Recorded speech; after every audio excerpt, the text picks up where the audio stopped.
Baik, saya akan sampaikan beberapa hak-hak suami, dan kita harap bahwa nanti hak-hak suami ini bisa kita amalkan atau bisa kita sampaikan kepada istri kalau kita berani.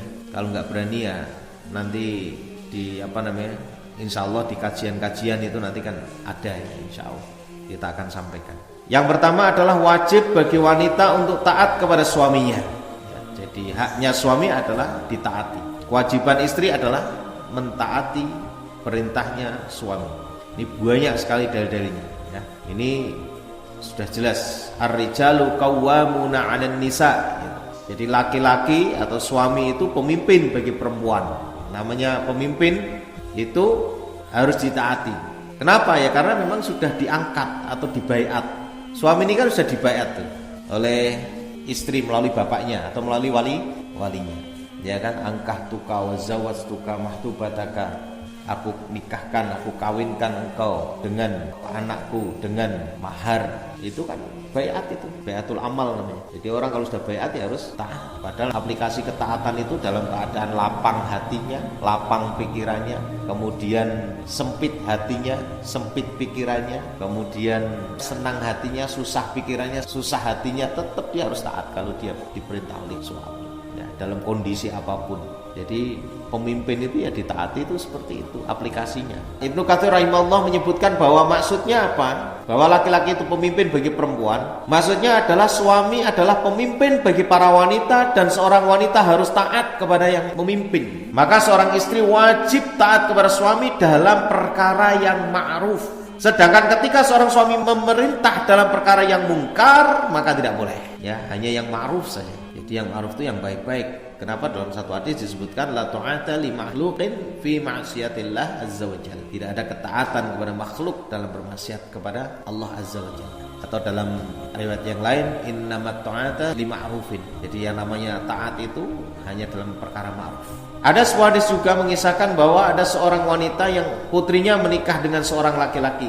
Kemudian diketahui bahwa putrinya sakit sehingga rambutnya sering gugur. Lalu suami tersebut meminta kepada ibu istrinya untuk menyambung rambut anaknya karena rontok, gak ada rambutnya. Terus suaminya perintah untuk disambung rambutnya. Tapi suami ini minta kepada ibunya. Maka kemudian wanita ini datang kepada Rasulullah SAW, meminta izin kepada Rasul tentang permintaan menantunya ini. Kemudian Aisyah radhiyallahu anha menceritakan, ada seorang wanita Ansor menikahkan anak perempuannya, lalu rambut anak itu rontok. Maka wanita itu pun segera mendatangi Rasulullah SAW mengadukan akan perkara ini.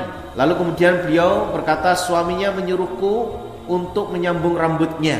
Jadi ibunya ini datang kepada Aisyah radhiyallahu anha, suruh tanya kepada Nabi. Apa kata Nabi? Tidak boleh. Sesungguhnya Allah telah melaknat al-muwassilat, para wanita yang menyambung rambut. Jadi kalau ada orang yang suka nyambung rambut, entah pakai wig atau pakai sanggul, gelung, ya tambahan-tambahan itu nggak boleh. Itu dilaknat. Makanya nanti jadi kan harus perhatikan. Maaf, jadi kalau ada orang yang sekolah ya di tingkat SD, SMP, SMA barangkali ketika karnaval itu disuruh menyambung rambut. Ini harusnya orang tua menolak, harusnya. Dan tidak layak apalagi sampai sekolah Islam ya itu menyuruh, tidak patut karena ini dilaknat oleh Allah Subhanahu wa taala. Kalau saya sebagai walinya ya lebih baik tidak usah berangkat, tidak usah ikut lah gitu, daripada dilaknat. Sudah dilaknat bayar sisa. Namanya masuk salon kan bayar tuh. Atau sewa wignya kan bayar juga. Alhamdulillah gitu. Padahal hari ini para kontestan itu yang ada di televisi itu hampir rata-rata pakai rambut sambungan. Alhamdulillah gitu. Makanya benar bahwa wanita harus taat kepada suami, tapi ketika memerintahkan satu perkara yang haram maka tidak boleh ditaati. Ini tadi contoh. Contoh yang lain adalah ketika suami memerintahkan istrinya untuk membuka aurat. Ketika istrinya mau datang ke kondangan atau undangan lah gitu ya, walimah misalnya mau menutup aurat, gak boleh. Pakainya yang masih membentuk tubuhnya, maka seorang istri tidak boleh. Dan itu termasuk bagian daripada perintah maksiat. Padahal kalau seorang suami itu apalagi kok membiarkan istrinya bermaksiat kepada Allah, maka di situ termasuk dayus ya. Dayus itu adalah la tamna'uz zaujah fi maksiatillah law kana aliman aw abida. Jadi seorang suami yang membiarkan istrinya bermaksiat kepada Allah padahal suaminya adalah seorang alim dan seorang ahli ibadah. tapi oleh Allah SWT melalui lisan Rasulullah SAW. Ini termasuk orang yang tidak bisa masuk surga. Ini termasuk bagian daripada sesuatu yang memang perlu kita perhatikan.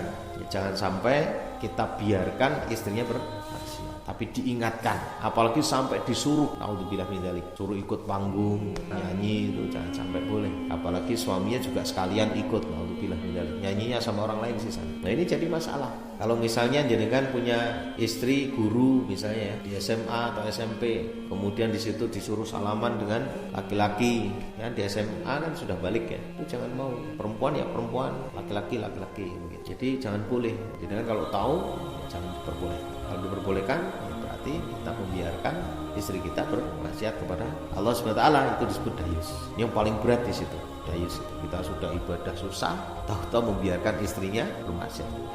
La haula wala quwwata. Jadi ini tidak diperbolehkan seorang istri untuk taat kepada suami tatkala suami memerintahkan bermaksiat. Apalagi istri bermaksiat kemudian suami memperbolehkan. Contoh diantara yang lain adalah apa? Dandan. Nah, nanti ada tabarruj, keluar dandan gitu. Kalau di rumah nggak pernah dandan. Nah ini juga jangan dibiarkan, diingatkan. Kalau mau dandan ya ditutup, pakai niqab, nggak apa-apa. Jadi nanti pulang ya tinggal buka. Jadi dandannya buat suaminya. Karena itu mengundang tertarik. Ya memang ada perempuan itu melakukan itu untuk suaminya ada, tapi yang memang untuk suaminya harusnya begitu, ditutup sehingga keluar tuh tidak ada orang tahu kalau dia di glowing, maksud saya begitu. Karena memang ada sebagian suami yang tidak memiliki rasa cemburu kepada istrinya, malah bangga kalau istrinya itu berdandan. Itu nggak boleh, itu termasuk dayus. Harusnya jangan boleh. Apalagi sampai berbicara dengan laki-laki lain. Ya di situ tidak ada keperluan, tidak ada kepentingan. Padahal kalau kita lihat, maaf ya, di mana-mana itu hampir seperti itu. Di semua lembaga, baik lembaga Islam maupun lembaga yang bukan Islam. Artinya bukan Islam itu lembaga yang tidak berlabel Islam begitu. Yang namanya karyawan sama karyawan lain, laki perempuan itu pada boncengan itu biasa saja. Padahal itu kan nggak boleh. Ada satu kasus yang masih saya tangani, agak sedikit berat memang. Kasusnya berat sekali. Kasusnya apa? Kasusnya adalah karyawan ini ternyata ada main dengan di penjaga barang yang menyetok barang itu. Padahal masing-masing sudah punya keluarga.